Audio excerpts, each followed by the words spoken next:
Good morning, Cullman, and thank you for tuning in to Cullman Today. I'm your host, Dustin Isom, and today is Friday, August 9th. We have a lot to look at in local news today, including updates on Cullman Regional Airport, first source for women's Spanish language services, and the latest nursing graduates from Wallace State. All of this plus sports, weather, and more, but for now, let's dive into the top stories happening in Cullman today. Recently, residents may have noticed drone flights in the area. These drones are part of a joint effort between Cullman Regional Airport and the Department of Energy. They've been flying over Bankhead National Forest to gather weather and atmospheric data, aiming to improve weather predictions and forecasts. Next up, tonight is the finale of the last second Fridays of the season.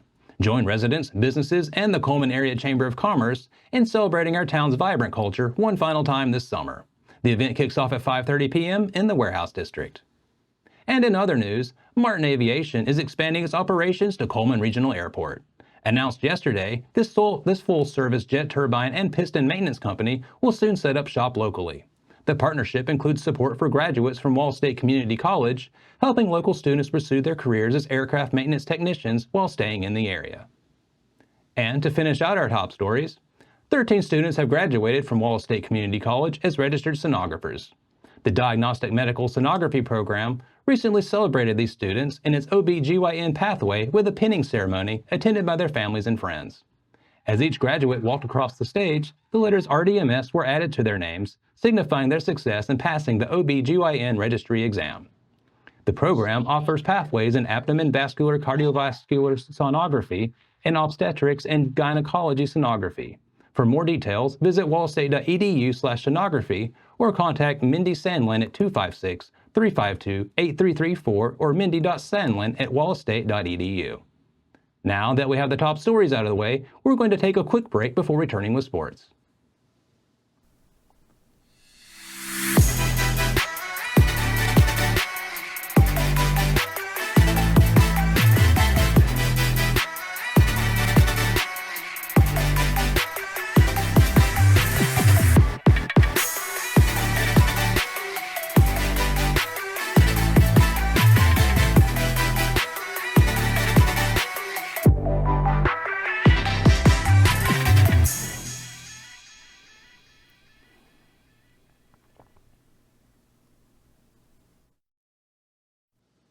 Hello and welcome back. Now it's time to find out what's going on in the world of sports.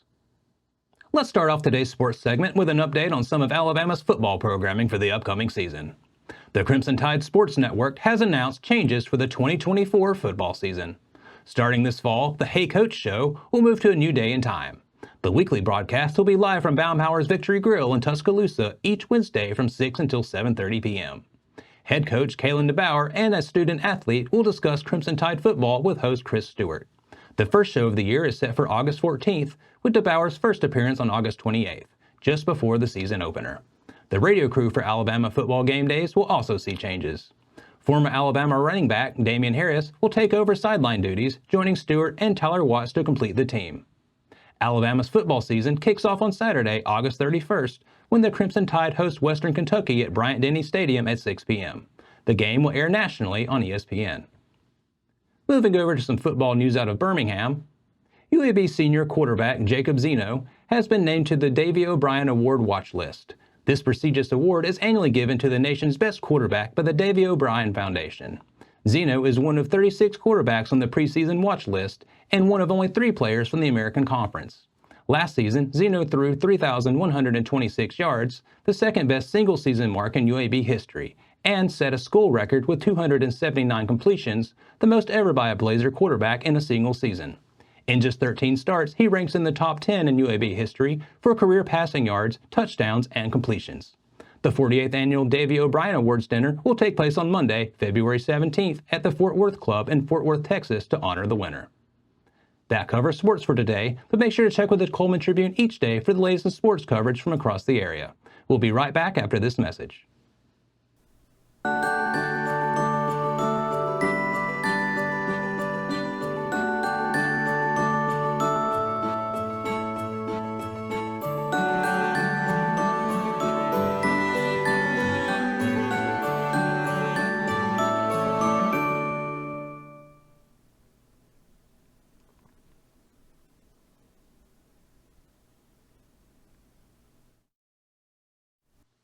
Hello and welcome back. Now it's time to speed things up with a news rundown. 4 stories in under 4 minutes. Wallace State Community College's Department of Nursing Education celebrated the accomplishments of over 100 students at its second pinning ceremony for the 2024 graduation season on Thursday. This follows a previous ceremony in May where more than 75 students were pinned. Wallace State Community College President Vicki Karlowicz remarked, "Wallace State nursing graduates are in high demand, and it's because of the reputation that you help create as students and professionals as you enter the workforce." Victim Services of Cullman received a generous donation of school supplies from Stouts Mountain Baptist Church. The organization assists locals facing domestic violence, often involving children. The donated supplies will support the center's young clients as they prepare for the upcoming school year. The Cullman County Museum recently welcomed a special visitor, William Sharpton Jr. Sharpton discovered that his father, William Sharpton Sr., had carved the large Native American statue known as Big Red, which is displayed in the museum. Additionally, the museum features a spotlight on Sergeant Sharpton in its Veterans Corner. Sergeant Sharpton served in the United States Air Force, first at Camp Maxwell with the 1973rd Communications Squadron in Montgomery for 2 years, and then another 2 years in Germany. We extend our gratitude to Sergeant Sharpton for his service to our country. Attention Spanish-speaking moms and families. First Source for Women, a local pregnancy resource center, now offers support for Spanish-speaking individuals. They have secured a Spanish-speaking volunteer to assist mothers and mothers-to-be who may be facing language barriers. If you need support or services in Spanish, visit the Hanceville office on Wednesdays between 10 a.m. and 3 p.m. or give them a call at 256-352-5683. Now, for a quick break before we look at the weather ahead and pay our respects with obituaries. I'll be right back after this quick message.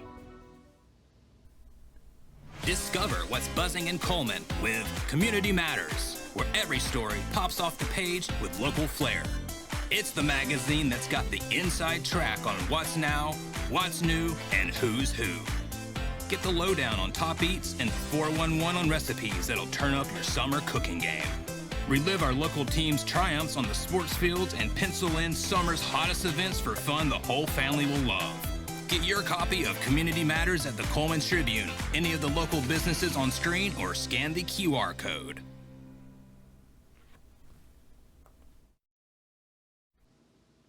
Welcome back. Let's take a moment to pause and remember those who have lost their lives this week as we turn to obituaries. Melissa Ruth Marchman. Melissa Ruth Marchman, 60 of Decatur, passed away on Tuesday, August 6th.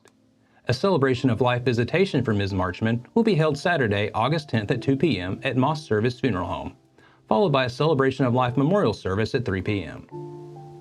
That finishes up obituaries for today. Our thoughts and prayers go out to their friends and families. Now, let's take a look at the day's weather forecast. Today will be sunny with a high near 89. Tonight will be clear with a low of around 65. Tomorrow will also be sunny with a high near 86. Tomorrow night will be mostly clear with a low of around 63. Sunday continues the trend with sunny weather and a high near 86. And Sunday night will be mostly clear with a low of around 64. That concludes another edition of Cullman Today. Thank you for joining us. We'll be back bright and early Monday morning at 6:30 a.m. For now, I'm Dustin Iceland with Cullman Today, wishing you a wonderful weekend, Cullman.